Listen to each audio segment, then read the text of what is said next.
Hi sir, magandang umaga po. Hapon na pala. Kamusta po kayo sir? Ito, excited. Saan po kayo galing sir? Galing kami ng Norway but we fly from France, Paris, then we go to Belgium and then here. Talagang sinadya nyo sir na pumunta dito sir? Oh, part ng namin, ng itinerary pagpunta rito during this Easter holiday. Thank you sir ha. Sir, ano po yung feeling nyo ngayon na nandito tayo sa labas mismo ng detention facility kung saan nakakulong yung dating Pangulo natin na si Rodrigo Roa Duterte?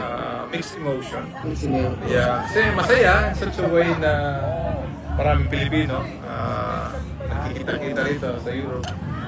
Meron din pagkahalong lungkot. Masasabi mo bilang Pilipino, bakit ganito ang nangyari sa atin?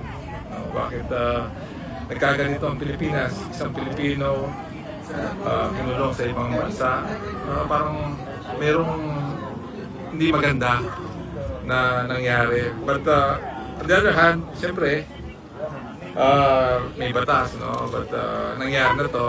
I think we all have to sabi nga ni BP, we just have to move on and accept the fact na ganito yung nangyari. But on our part, as Pilipino, siyempre, bigay din natin yung support kay former president. No?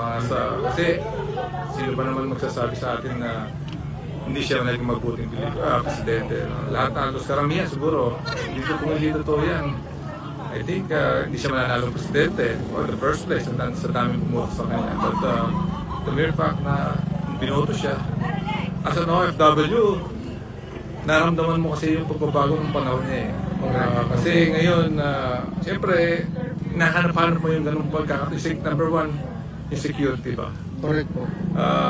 Kasi security para sa pamilya mo sa Pinas, na nandito ka, hindi mo na masyadong naisip yun. Kasi ang daming pagbabago, nagkaroon ng katahimikan, nawala yung masyadong mga magnanakaw na gano'n. So nagkaroon ng security. As an OFW, malaking bagay yan.